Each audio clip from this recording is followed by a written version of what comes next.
Olá, meu querido, tudo bem? Tudo na paz? Antes de falar qualquer coisa no vídeo, querido, olha, tem um valeu demais aí, nos ajude, se torne membro deste canal. Nós vamos usar isso para fazer esse canal a melhorar a cada dia mais. É tudo que eu peço para vocês. Não tem Pix, não tem pedido de dinheiro aqui, mas é para você nos ajudar usando o recurso do próprio YouTube, tá bom, querido? Deixa eu falar uma coisa para você. Uma coisa que pouca gente sabe é a questão da purificação do templo.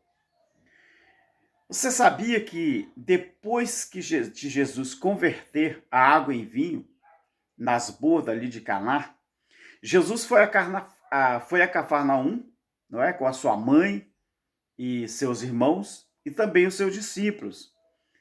Então, quando chegou na época da Páscoa, não é? Ele foi a Jerusalém. E enquanto estava em Jerusalém, Jesus derrubou as mesas, não é? Dos cambistas que estavam ali no templo e falou com Nicodemos também a respeito do nascer de novo, não é? Isso ocorreu mais ou menos no ano 27, não é? Depois do nascimento de Cristo. Ele podia estar ali com 27 anos, entre 27 e 30 anos. Nós temos uma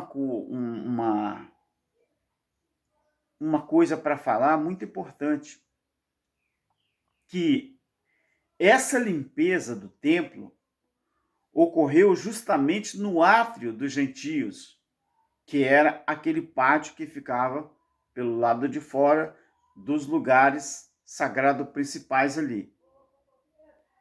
Então, o amplo átrio externo do templo, que era, não é, o átrio dos gentios, qualquer pessoa podia entrar nesse átrio, mas nenhum gentio podia ousar ir adiante a um átrio mais sagrado. O que aconteceu ali com os cambistas? Todo judeu, né, do sexo masculino devia comparecer à Páscoa, não é? A festa anual que estava sendo realizada quando Jesus derrubou as mesas dos cambistas. Eles vinham de todo o mundo antigo, o mundo habitado, né, o mundo antigo, porque os judeus estavam dispersos por todas as terras, né? Então, quando eles chegavam a Israel, eles iam ao templo para celebrar ali a Páscoa. Então, eles traziam dinheiro de suas terras nativas, não é? De onde eles vinham. Mas no templo, quando eles chegavam no templo, esse dinheiro estrangeiro não podia ser usado para comprar animais para os sacrifícios, porque era considerado imundo aquele dinheiro, aquele câmbio, era considerado imundo. Então, por isso que os cambistas instalavam pequenas mesas no amplo átrio externo, que é o átrio dos gentios, onde as moedas estrangeiras eram trocadas por moedas judaicas, que aí sim eram aceitáveis. Então, não havia ali uma taxa de câmbio padrão. Então, a troca era realizada por negociação. Os cambistas normalmente enganavam os visitantes. Quanto mais eles pudessem enganar, eles enganavam, né? Eles enganavam. Essas pessoas, com tanta frequência que eles eram enganados, que aí chamou a atenção de uma pessoa. Então Jesus, ele objetou a trapaça daqueles cambistas. Ele também objetou pelo fato de que a casa do seu pai, uma casa de oração, tinha se tornado um gigantesco bazar. Querido, é por isso que eu falo. Um dos motivos que não vai haver arrebatamento físico é por causa disso. Imagina se Jesus viesse hoje arrebatar a igreja, como os crentes falam. Jesus voltaria para o céu sem levar ninguém. Por quê? Porque esses templos religiosos que estão aí hoje está igualzinho o templo que havia na época da Páscoa lá em Jerusalém. A mesma coisa. Do mesmo jeito. Se transformaram esses templos religiosos num imenso bazar. Então o que acontecia? Então, com essa trapaça que Jesus objetou, não é? Jesus não só objetou aquela trapaça, mas também objetou o fato de que esses cambistas estavam transformando ou transformaram a chamada casa de Deus num gigantesco bazar. Então, os bois, as ovelhas e os pombos, né, que eram vendidos ali, então no átrio dos gentios, do templo, esses comerciantes vendiam animais para o sacrifício, todo tipo de animal, boi, ovelha, pombo, né? Então, 3 tipos de animais usados no sacrifício são mencionados aqui. Por exemplo, boi, ovelha, pombos. Havia outros, né? Como novilhos, como bodes e rolinhas. Agora, algumas ofertas requeriam um tipo de sacrifício de animais. Além disso, a condição do homem na vida sugeria certo tipo de animais. Um bezerro para um homem do nível sumo sacerdote, um bode para um nobre, uma cabra ou ovelha para uma pessoa comum e um pombo ou uma rolinha para uma pessoa pobre.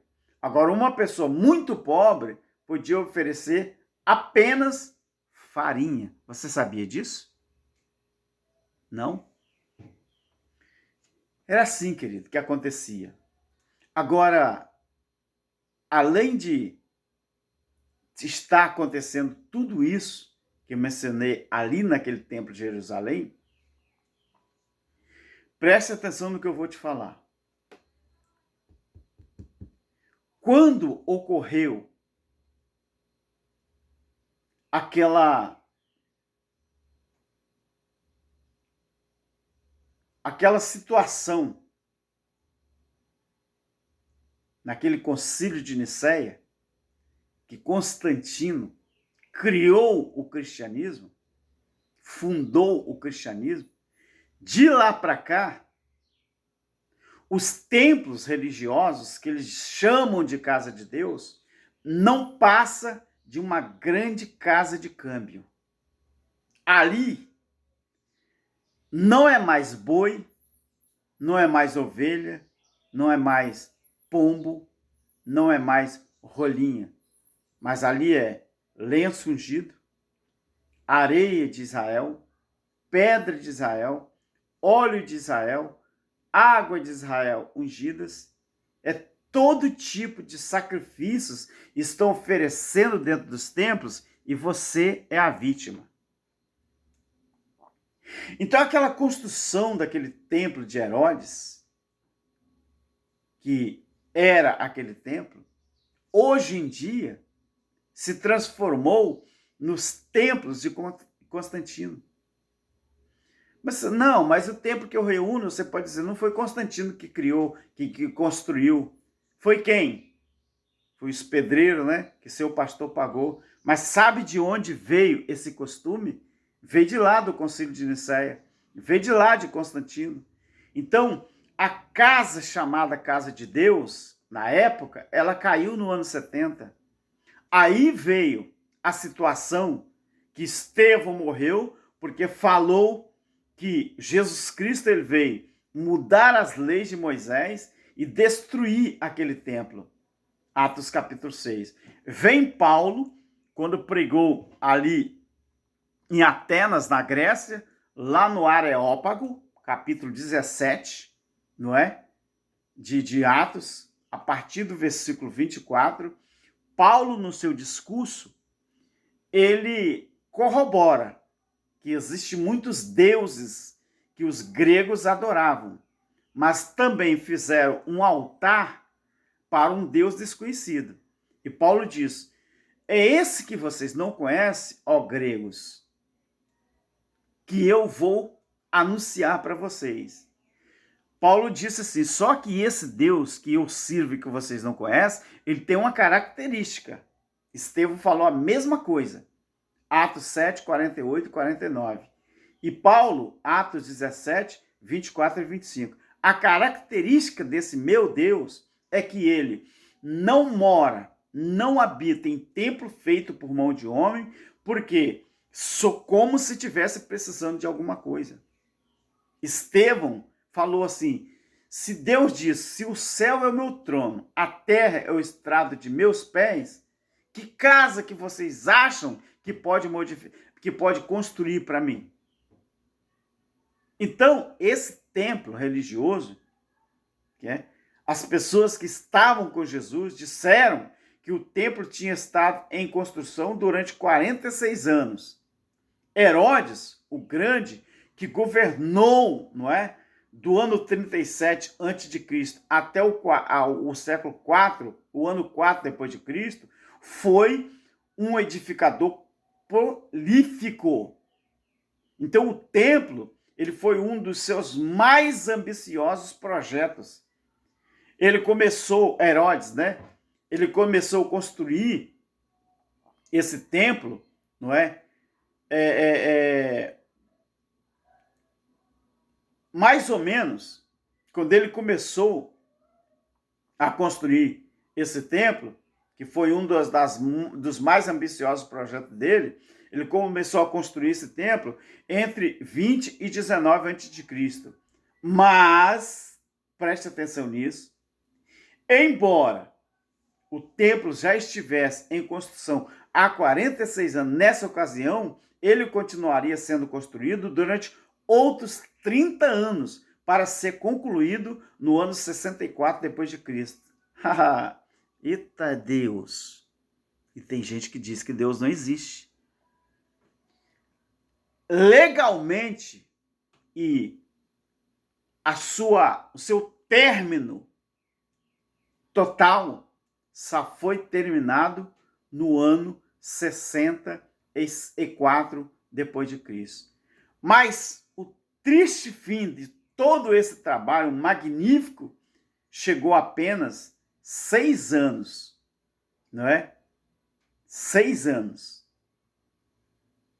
depois da sua conclusão. Terminou de construir em 64, mas em 70 depois de Cristo, os romanos destruíram Jerusalém por completo, incluindo esse belo edifício, não é? Ele nunca foi reconstruído. Agora, no lugar do templo hoje, sabe o que tem lá? Há uma mesquita muçulmana chamada Cúpula da Rocha. Aí quando você lê Jeremias, capítulo 23, a partir do versículo 28 ao 30, aí você vai ver como que as coisas de Deus é coisa tudo dentro da lógica, é tudo certinho. Então, queridos, só para você entender e você começar a entender as coisas de Deus, é preciso você ler e estudar a história. Então, essa troca, né, de dinheiro no templo, como que ela acontecia? Somente moeda dos judeus, ou de Tiro, não é? Que era de dracmas, ou tetradracma de prata, podiam ser oferecidas no templo lá em Jerusalém. Então, os adoradores judeus procuravam os cambistas, né, os caras ali que estavam fazendo esse trabalho ali, né, de câmbio, procuravam eles que haviam instalado mesas no ato gentil para obter as moedas que eram necessárias. Então, parece estranho que os judeus pudessem usar moedas de Tiro, mas não as da Grécia e de Roma. Talvez, a ideia fosse que eles não podiam usar para os propósitos santos moeda de nações que os tivesse conquistado, embora os judeus não cunhassem moeda de prata, Sabe-se que os cambistas cobravam entre 4 a 8% como comissão e com frequência enganavam seus clientes repartindo os lucros com alguns dos sacerdotes do templo. Por isso Jesus os denunciava como ladrão. Você acredita mesmo em arrebatamento físico? Você acha que Jesus faria uma viagem, não é, enganosa aqui na Terra? Você acha que ele viria aqui na Terra para arrebatar um povo que se tornou os cambistas da época? Você acha que Jesus viria buscar um povo que não ama ele, ama o dinheiro? Se Jesus levasse esse povo para o céu, o que o céu iria virar? Dá para você sentir, imaginar o porquê que não vai haver arrebatamento físico? Primeiro, que não é bíblico. Segundo, que Deus não seria louco a ponto de levar esse pessoal para o céu. Você sabe que se Jesus arrebatasse a igreja, viesse arrebatar, esses caras não queriam sair da terra? Esses caras eles iam fazer de tudo para esconder de Jesus, porque a vida que eles têm aqui é muito boa. Eles roubam as pessoas, eles enganam as pessoas, eles tiram das pessoas, viraram os cambistas do século 21, 22, 25, de 30, não sei. Desde do Concílio de Nicéia, quando foram reconstruídos os templos, que acontece isso. Agora pare e medita. Por que você que não está lá dentro do templo religioso, você está livre e você está abençoado? Sabe por quê? Porque pelo menos você não faz parte desse conluio. Um abraço a todos. Não esquece, tá, querido? Dá um valeu demais aí, me ajude no canal, tá bom? Se torne membro, tem os benefícios aí. Eu já fiz um vídeo, né, sobre os benefícios que você terá, tá bom? E é para mim usar para o canal aqui, né? Comprar uma máquina, um celular melhor, talvez microfone melhor, cadeirinha melhor. Minha cadeirinha, se eu sair daqui e mostrar a cadeirinha, é uma cadeirinha simples, comum. Mas se você nos ajudar, não é? Usando recurso do YouTube, não é uma coisa particular minha, mas um recurso do YouTube, eu tenho certeza que esse canal vai melhorar para melhor. Melhorar para melhor é um trocadilho de palavra, né? Vai melhorar ou melhor, vai se tornar melhor, tá bom? Que Deus abençoe e nos guarde a todos nós. Deus abençoe o irmão Cláudio Mendes e a todos os nossos inscritos aí. Não se esquece, nós estamos nas outras redes sociais também, tá? Só que a gente não deve falar o nome das redes sociais, mas o TikTok, né? Aquela rede social que tem um F muito grande, né? Que começa com F e termina com K, não é? Nós estamos aí aqui no próprio YouTube, não é? Então nos siga lá. Os nomes é quase tudo igual. Alberto Lírio, Evangelho Eterno, e segue-se vida para frente, tá bom? Um abraço a todos os nossos inscritos aí e Deus o abençoe a todos. Amém.